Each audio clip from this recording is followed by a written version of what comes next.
Hello and welcome to the Diabetes Academy. My name is Lisa McNichol-Gatton, and I'm the Health and Wellness Coordinator with the Insurance and Benefits Division of the City of Albuquerque in the Human Resources Department. And we are very, very happy to have the Diabetes Academy today. The Academy is for people with type 1 and type 2 diabetes, pre-diabetes, people who have family members with diabetes, and also those who have a keen interest in preventing diabetes. Now, the Academy aligns with the mission and vision of the Better Health Worksite program. Our mission is to reduce chronic conditions associated with nutrition, physical activity, and smoking. And so our vision, what we envision, the Wellness Committee and partners, is we see more employees eating healthier, engaging in adequate levels of physical activity, and stopping smoking as a result of participating in our wellness programs. Today's Diabetes Academy, which is a two-part series, is offered by Novo Nordisk, and I would like to take the time right now to thank Novo Nordisk for being here and providing the Academy. Lisa's a representative.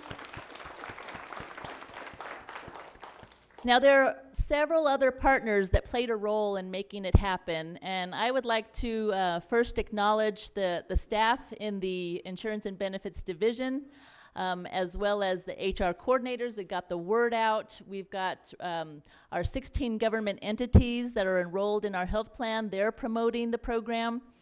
In addition, I want to acknowledge Presbyterian Healthy Solutions, which is our disease management program, a benefit to you through your Presbyterian insurance. And we hope to see more people utilizing the disease management program. And they do disease management, including diabetes. And from their evaluations, they have helped people maintain a healthy glucose level as a result of this telephonic coaching program. So if you have questions about that, please see me or Patricia after the presentation.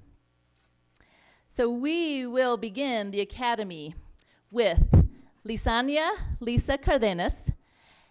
Lisa is a certified diabetes educator and registered dietitian. And she has been in the field of nutrition, working in the field for over 10 years. And she is most passionate in her work when she is helping with people, with diabetes to live well. And she has already delivered over 25 academies, and this is her second with a chef cooking demonstration. She's pretty happy to say that this is one of her largest academies yet, so please help me welcome Lisa Cardenas.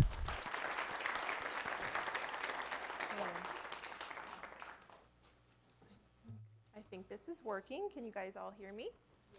So without further ado, we are going to begin today's presentation initially by bringing to light the folders that you have in front of you.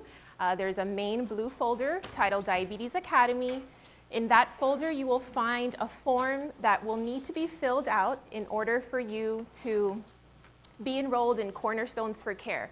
This is a free program that allows for either you or a family member that has diabetes to receive information such as cookbooks and things of this nature, as well as have an online access to tracking your meals, tracking any activity related to exercise that you would like to perhaps put the calories that you expended during that activity. You can also track the medications that you're on if you already have diabetes. And just in general, blood glucose monitoring, if your physicians have told you that we need to write down your blood sugars, all of this information is available for free on this website. But I'll need for you to fill out that form, and we'll collect those as you walk out today. In addition to that, you have some information that I'll bring up as I go through my presentation today. But I first wanted to show you those shoelaces. So I wanted to discuss World Diabetes Day. Can anybody tell me when World Diabetes Day was? Yes. Yay, okay, wonderful. So November 14th marks World Diabetes Day. And it is basically a campaign that has been going on since 1991 to bring awareness around this rising epidemic of diabetes. And actually, for the past 4 years, the focus has been on diabetes education and prevention. And so the next 4 years, we are going to wait and see what their focus is going to be. But I encourage you to go on the website because they have a lot of initiatives worldwide that are really, really remarkable. And so without further ado, I'll go ahead and begin the presentation. So let's start with what is diabetes and what we know causes it. Can anybody tell me one of the risk factors associated with diabetes? You can raise your hand. Weight. So we actually know that being overweight is one of those risk factors that we can actually modify. But let's take a step further and realize what is going on between this fine relationship between blood sugar, food, and insulin. So when we have this apple here, we know that our blood sugar rises once we digest our food. So we have an elevation in the blood sugar. And then insulin, released by the beta cells of the pancreas, lowers blood sugar. So food raises our blood sugar and insulin lowers our blood sugar. The way it lowers the blood sugar is that it transports excess glucose into the cell site so that we can use it for energy. In excess amounts, if there's food coming in excess amounts, then we will see extra weight, which may contribute to developing diabetes, and we'll see that a little bit later on. I appreciate your participation. And so with diabetes, so once there is a diagnosis, there's an imbalance that occurs. The body is either not producing enough insulin or it is simply not being used in the right way. And so we have hyperglycemia, also known as high blood sugar. So there's two main types of diabetes, as Lisa referred to. There's type 1 diabetes, and then there's type 2. Type 1, there is only about 10% of the population has type 1 diabetes, and they make absolutely no insulin at all. And so with type 2 diabetes, we actually just see that there's a deficit again in the amount or an inability for the body to use it properly. So with type 1, these are people that are insulin dependent, and I'm sure that a long time ago, that's how it was called, insulin-dependent diabetes.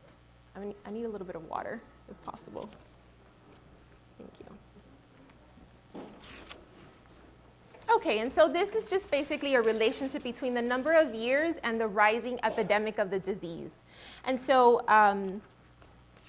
actually, about 8.3%, so over 8% of the US population currently has diagnosed diabetes, and it is expected that by 2050, 1 in 3 Americans will have diabetes. So this is quite alarming, and that's not to say that there's millions of Americans that are not diagnosed and they fall in that pre-diabetes state. And so of course, this is cause for concern, and how can we change what we can change? That's basically what I wanted to share with that. One of the things that I wanted to point out is one of the ways to diagnose. If anybody already has diagnosed diabetes, they can understand that the A1C plays a vital role in knowing how the patient is doing when it comes to control. So the physicians really are looking to see a hemoglobin A1C above 6.5 to officially diagnose diabetes. But as their disease progresses, this lab is used to see if there is glycemic control throughout the course of 5, 10, 15 years. One of the other ways is simply a fasting blood sugar of above 126 milligrams per deciliter. And then one of the third ways is actually an oral glucose tolerance test. So this is when the patient is given a glucose load, and the blood sugar is measured anywhere from 1 hour to 3 hours post-prandial or post-ingestion, and we can monitor to see if that blood sugar has risen above 200. And this would be enough of a diagnosis. One fourth way, which is interesting, you can just go to the doctors and check your blood sugar. They do a finger stick. Your blood sugar is above 250. You tell them that you've had some symptoms of hyperglycemia, and that can serve as a diagnosis as well. So just a simple finger stick in the office can also do that now. And so now I'll go ahead and move on to some of the risk factors, as we mentioned earlier.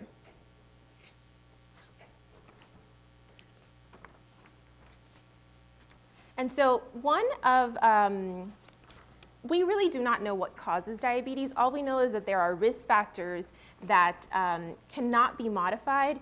And of course, if you have a strong family history of diabetes, this is one of the things that unfortunately we can't change where we came from. The second thing would be belonging to Latino, Hispanic, or African American ethnic background. That automatically we know increases the risk of potential diagnosis. In women, if you've delivered a baby over 9 pounds,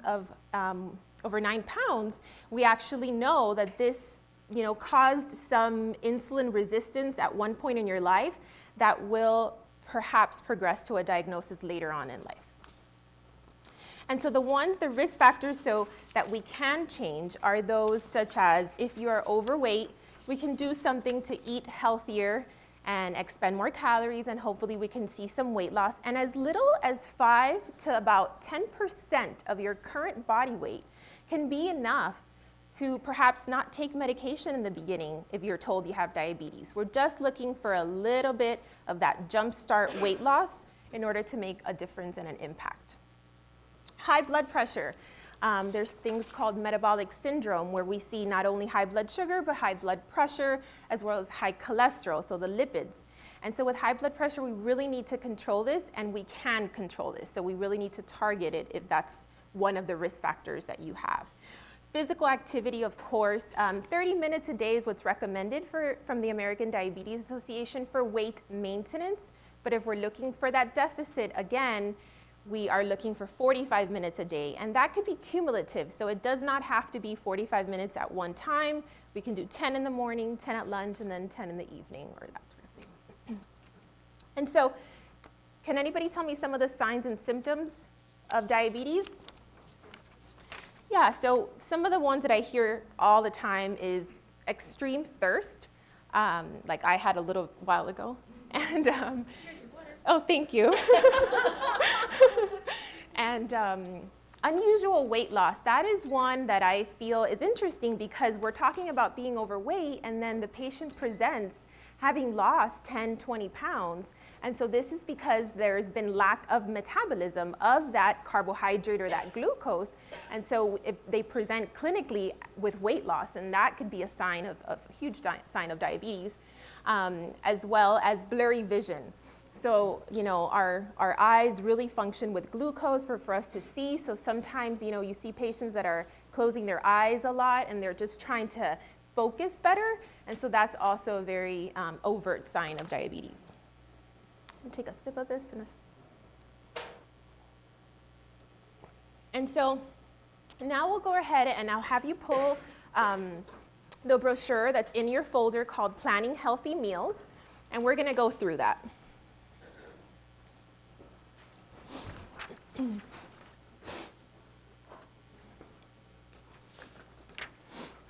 So the American Diabetes Association, again, has created a way for us to know how to eat. So we start with a 9-inch plate in diameter, and we pretend we're going to draw an imaginary line across that plate. Half of that plate should be filled with non-starchy vegetables, things such as dark green leafy vegetables, zucchini, tomatoes, broccoli, cauliflower, and carrots. I like to say carrots because a lot of people think that carrots are a no-no, but they absolutely fit on this half of the plate. And then we take the other half of the plate, we divide it in half again, and we create quarters. And in these quarters, 1/4 will be filled with lean protein or moderately lean protein, such as chicken without the skin, poultry without the skin, meat, fish of all sorts, and tofu or eggs if you're vegetarian. The other quarter will be whole grains. I like to say whole grains versus starch. Starch, automatically people think of potatoes, and although that's what's depicted and it's okay to have, I like to think of whole grains in the sense of, brown rice, quinoa, sweet potato, that kind of thing, squash, because I feel that you'll always get a little bit more fiber if that's the whole grain or the starch you're choosing, which will overall have a positive impact on your blood sugars. We also see a piece of fruit and some milk, or I actually like to say it's water. But definitely for some tall men or larger men, sometimes they need a little bit more carbohydrate per meal. And so notice that this is per meal. It may seem like a lot of food, or it may not to you, but I have counseled many patients, and when I actually encourage them to eat like this, they feel like it's too much. But that's usually because you have a patient that's used to just eating one food group, like pasta. And we're not adding any vegetables, we're not adding any chicken, and so we're really not seeing a balance in the nutrition, and so that's probably why they feel like it's too much food. The other way. There we go. One more. The other way. There. Okay, so we'll go straight into the food label. And so the first thing that I like to focus on is what? It's on your, well, you can actually see it, but the serving size. So I have an interesting story. So the Coke can, for instance, I think 2007, right, was when they changed the label. Does anybody remember that before the Coke can used to say 8 ounces as the serving size? So they had to change that because we weren't looking at the Coke can serving size, which was quite misleading. So Coca-Cola had the serving size for Coke to be 8 ounces. How big is the can? 12.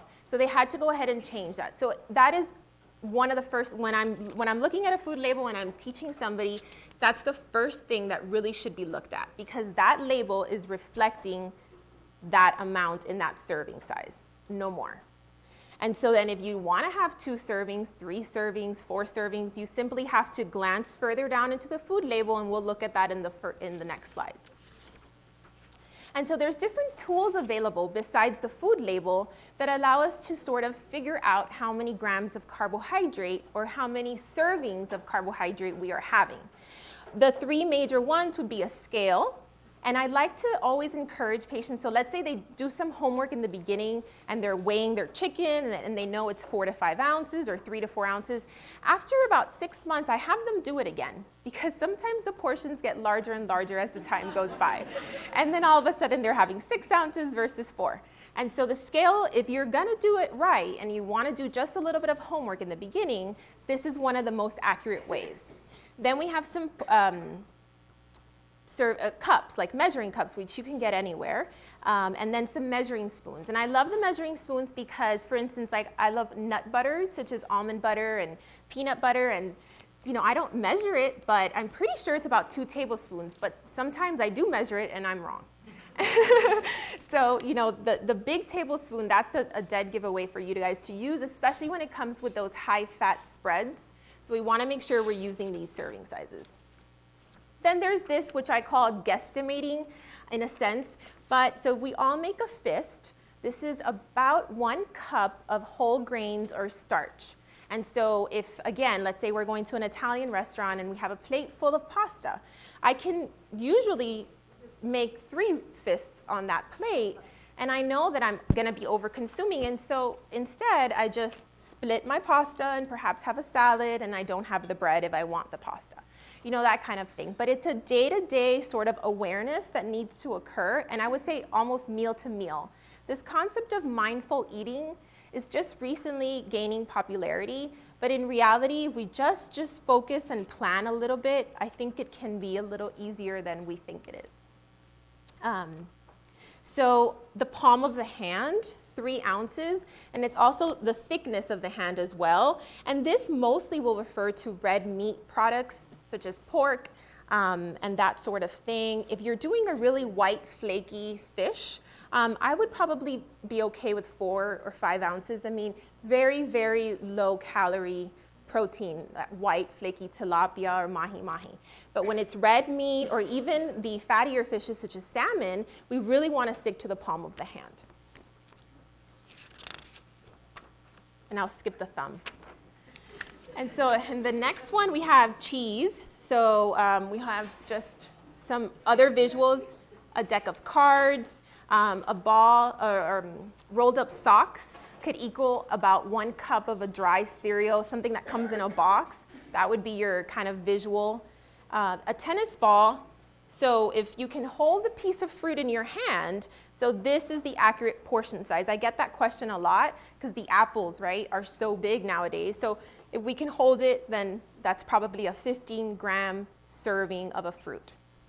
And then for computer mouse, so this is about the size of a potato, if we think about a computer mouse size. Next.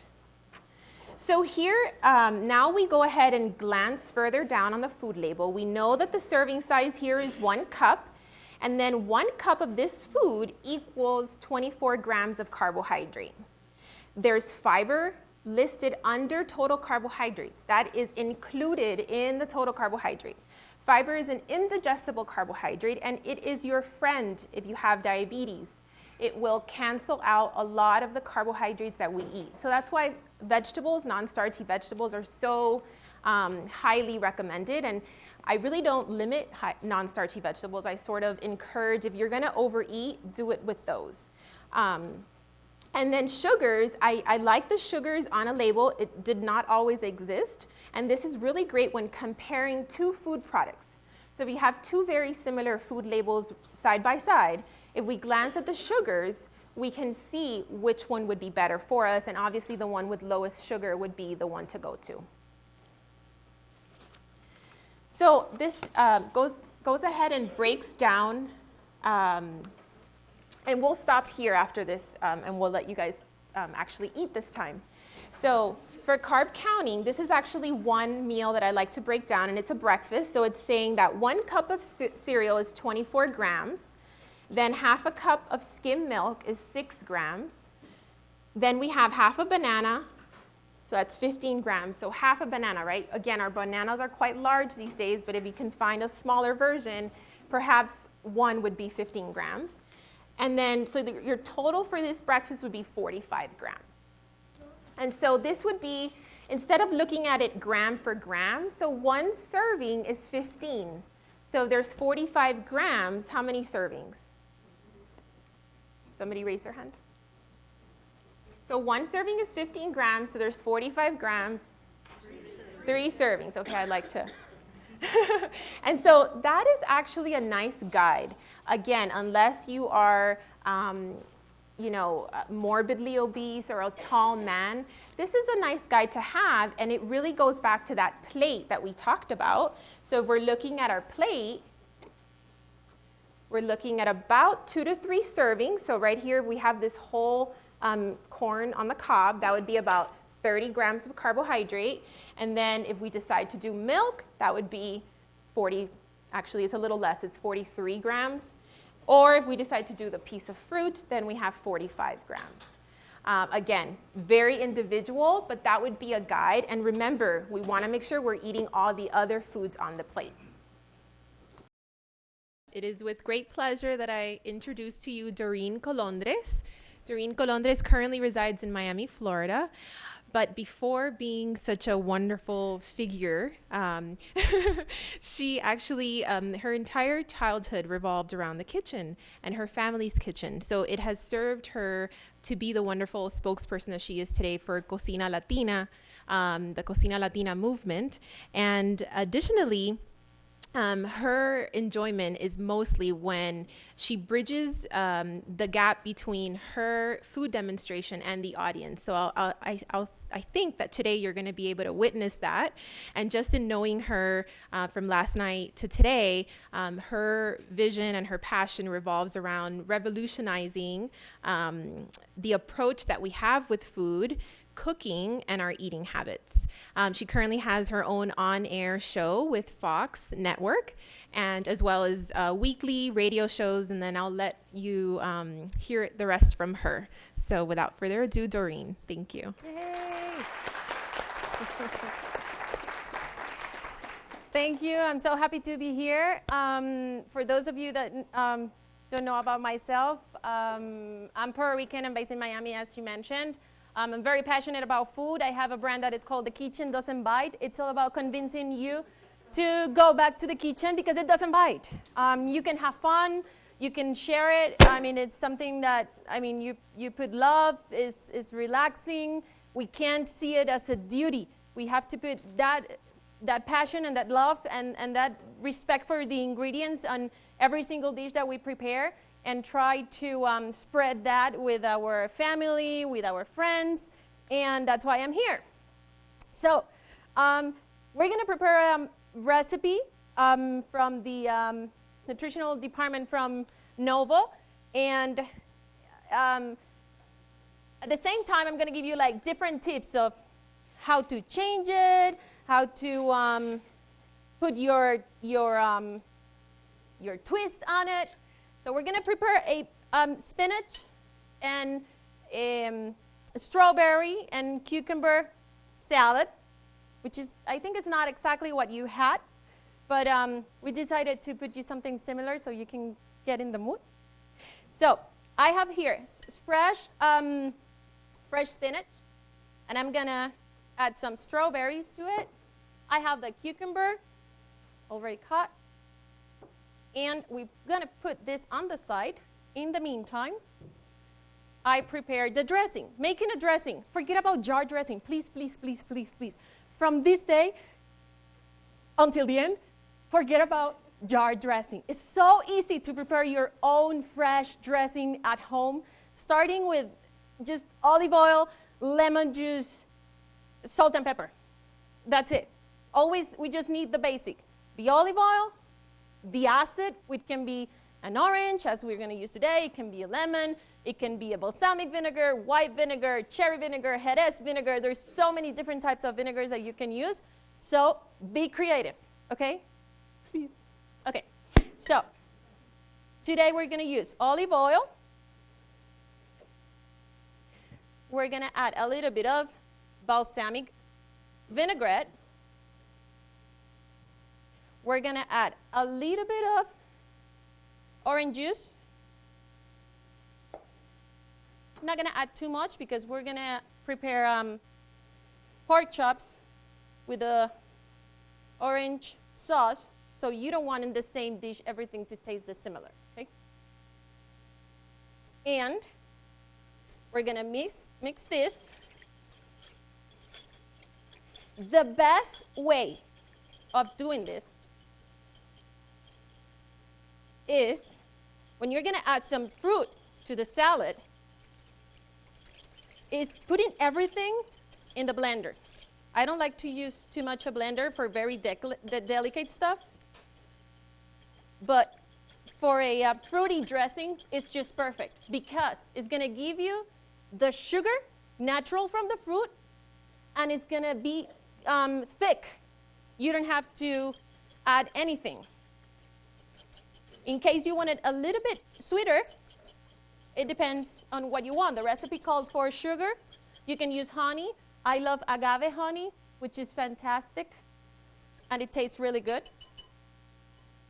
So, to these, I'm going to add a pinch of salt, a pinch of pepper. You can add, if you're going to do it in the blender, you can add garlic, shallots, red onion, whatever you want. And basically, what I'm going to do is like add all the dressing in here. And then another tip when we are making a salad. When we go to a restaurant, we try a salad. It's so good. And when we do it at home, sometimes we think like, so boring. Because we take lettuce, tomato, and probably something else, no? Avocado, I'm a Latina, I always add avocado. And at the end, we don't have any crunchy. We don't have any fun ingredient in the recipe. So texture, different textures and different colors are always good on a salad. So that's why today we're going to add toasted almonds and poppy seeds to the dressing. And for those of you that never toast an almond or a nut or something like that, it sounds too scary. Toasted almond. Oh my gosh. I'm going to buy that in the grocery store. Is that true? Oh, she knows about toasted almonds because she went to school. Nah.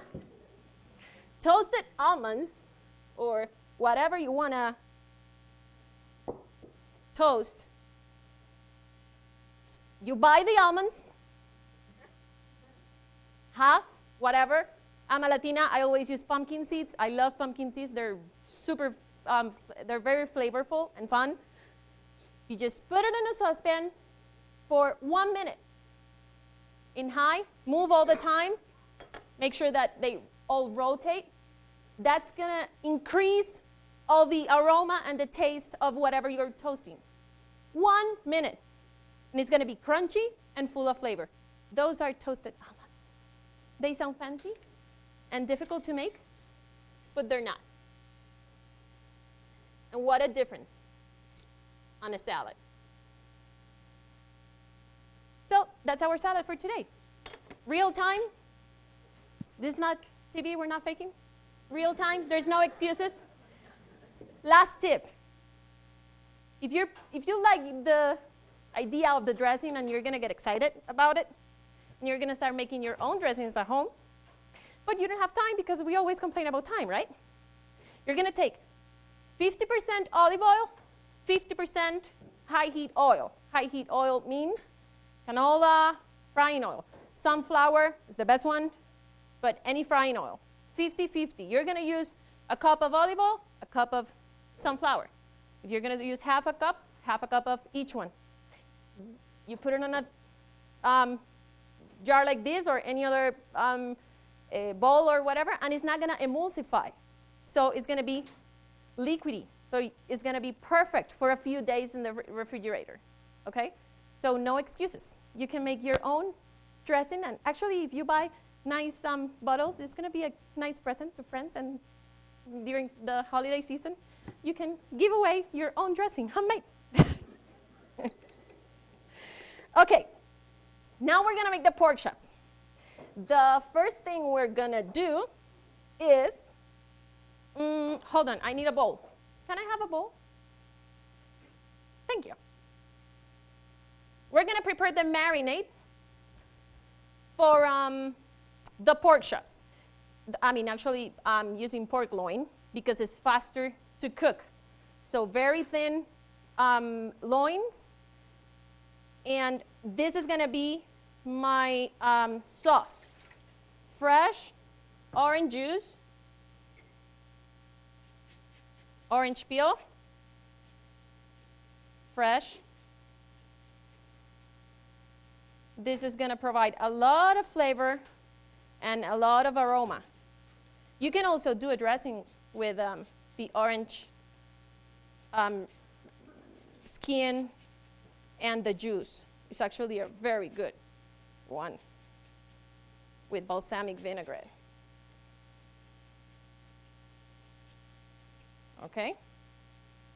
Then we're gonna add a little bit of orange marmalade that we have in that recipe to increase the flavor of it.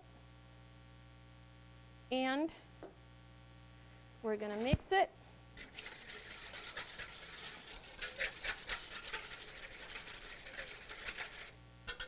Season the loin with a little bit of salt, pepper, and at this point you can get creative. Oregano, comino. I have a little bit of coriander.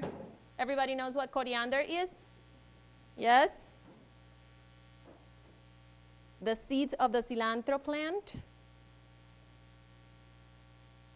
which the best way of using coriander is toasting the seeds of the coriander and then put it in a mortero or a pilon and mash it fresh. Oof, you have all of that aroma. It's fantastic. Okay, so we're gonna put here a little bit of oil, and we have our chops ready to seared. We're not gonna cook it all at the same time. When we are preparing dinner, it's obvious that we are hungry, right? And if we are cooking on a different saute pan like this one, that is not a non-stick one, whatever you cook is going to stick, okay? But because we're always in a hurry and because we are hungry, we're going to start doing this. Oh, it's sticking. It's sticking. It's sticking. When you're cooking a protein in a high temperature or at any temperature, at some point, all the sugar from the protein and the juices are going to start like spreading and like being all around the plate, the saute pan. At that point, that side is already cooked, meaning that it's not going to stick. So if we wait a little bit until that side is completely cooked, we're fine. Also, when we're cooking salmon or fish or whatever is more delicate, just wait until on the side you see more than half that change the color. So as long as you see that the line is like getting like higher and higher and higher, it's time to flip it up. Just give it 1 or 2 minutes and it's going to be perfectly cooked and it's not going to stick, I promise. If it sticks, you call me.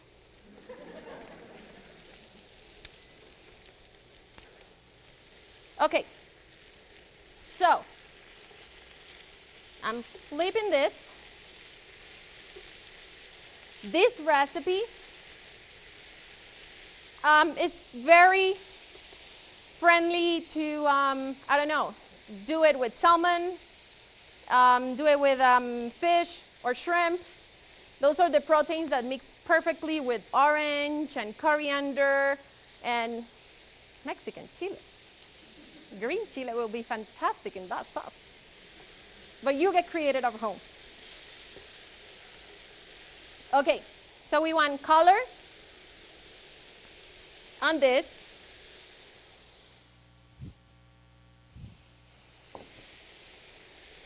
We're going to remove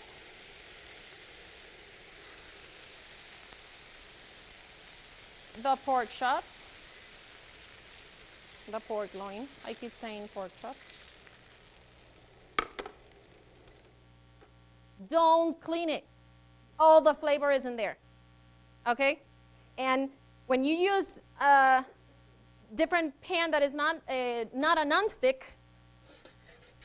actually that will help to improve the flavor, because everything that all the juices and the sugar and the flavor and the fat is going to stick. Okay, so we're going to put the sauce in there, and let's pretend that it was a lot of black areas over there sticking, and it's time to do this. And just scrape all the flavor that is in there and let it cook for 3-5 minutes until it gets thicker,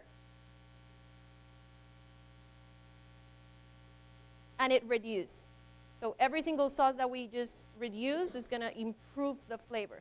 That's why we hear the balsamic reduction. Oh my gosh, so difficult. It's so scary. Balsamic reduction. The only thing we have to do is just put it simmering for 10 minutes until it reduces. And it's going to be chocolate flavor, very thick, very yummy. It's fantastic for dressings too. So the recipe called for a little bit of butter. That will help also the sauce to get some thicker.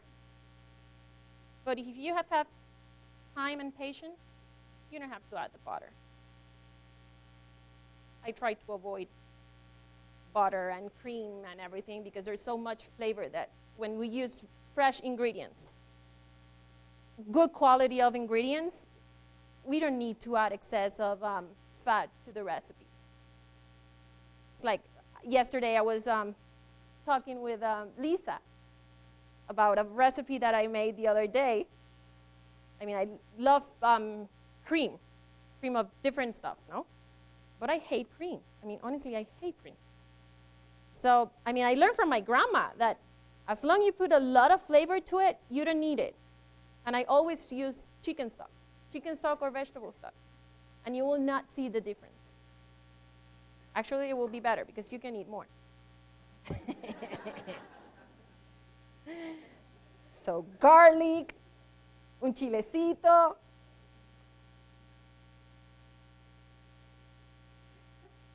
So, any questions so far? No? I have a website, yes, The Kitchen Doesn't Bite. And in Spanish, La Cocina No Muerde. And I have Facebook and I have Twitter. Okay, so at this point, we are going to put all the pork loins back to get all the flavor. And another option you can do if you are like, I don't need the sauce, but I want the flavor, is like just season the pork the day before with the orange juice and the orange zest and the marmalade if you want, but only, the orange is enough. Okay. And spices and garlic if you want. We all love garlic.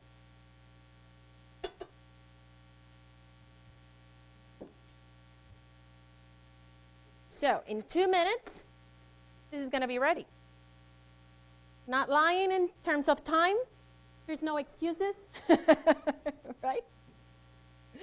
The idea I was giving you with strawberries, we were chatting about that this morning. I mean, you can use the dressing with mango.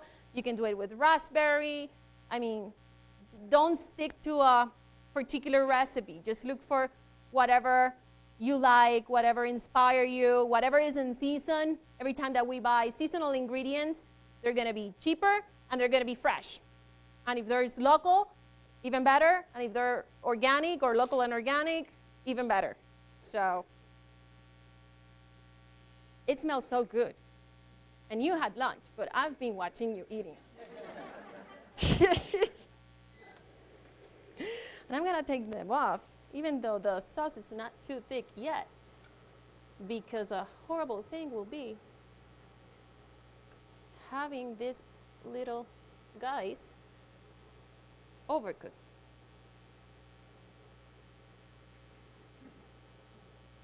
And this, you can eat it immediately because it's very thin, but let's pretend that you're making this with a big portion of pork or meat. In that case, you want the protein to relax, to let it seat. So, the protein keeps all the juices and the flavor, and it keeps cooking too. That's why we don't recommend people to cut immediately the big pork or the turkey for Thanksgiving. Just let it sit for a few minutes. And I put cilantro to everything. We forgot the cilantro today, but let's pretend that garnish it with cilantro. If you don't like cilantro, parsley. But always different colors on a plate, is nice. And it's a really nice detail for ourselves or for our family, just to have fun and put a nice little dish. Not expensive, fast. Oh my gosh, we did it in less than 20 minutes. Yay! Thank you.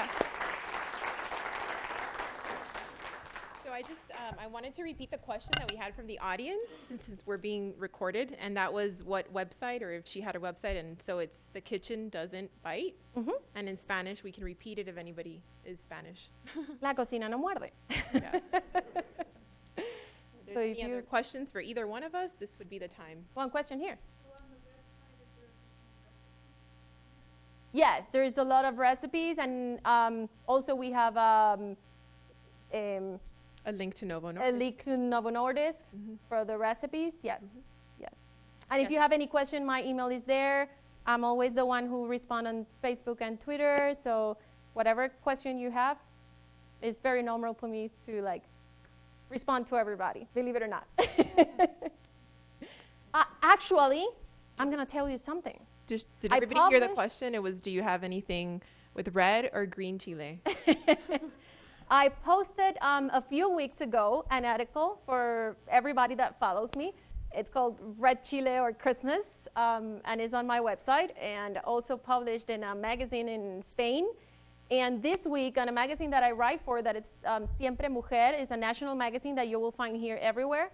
There's an article I wrote about my experience visiting Golden Crown, a bakery from here, that I learned pretty much everything that I learned about green chile. My first experience was with the owner and Christopher, his son, in Golden Crown. So yes, and I love it. And she knows. This morning I was having one of those breakfasts. She was sweating. I ordered Christmas, so I was sweating. She's like, I'm Puerto Rican. I'm not used to spicy. I mean, because of my work and the Mexicans and all of that, I mean, I'm trying to get better, you know?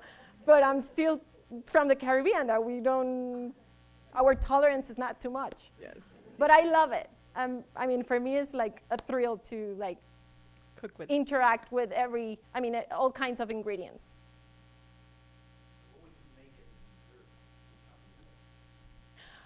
What would we make as a dessert to accompany the meal?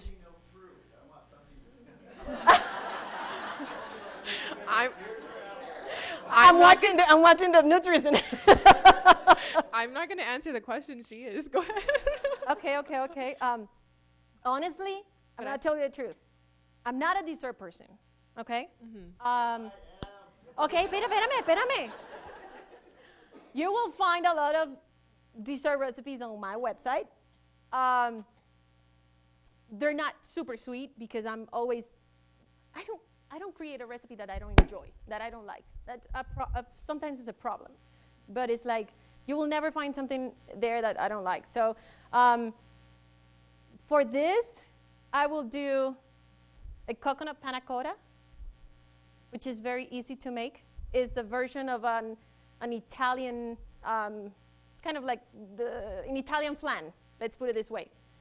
But you don't have to cook it, you don't have to put it in the oven. It's just a very easy recipe that is kind of like yellow, but using coconut milk. And it's very similar to a tembleque recipe from my country that is full of fat. And I found that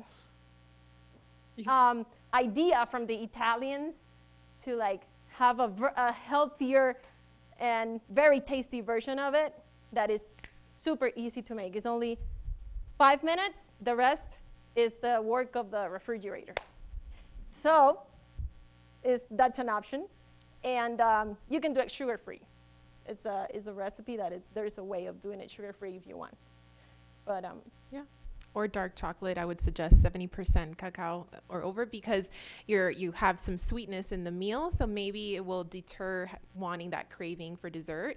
So you can just do a couple squares of dark chocolate, and that would also limit your calories. Any other questions? So the only thing I'm going to clarify from my presentation was the diagnosis for hemoglobin A1C above 6%, 6.5%. And so that is an average of your blood sugar over the past 2 to 3 months. And so it's also used as a marker later on once you're diagnosed, but I didn't want for you guys to take for granted that you knew what it was. So it is a lab test, a hemoglobin A1C, and it is an average of your blood sugars over the past 2 to 3 month period.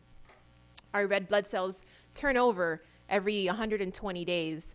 So if there's any glucose that has adhered to those red blood cells, we can measure, and it gives us a percentage of what's going on in the blood sugar.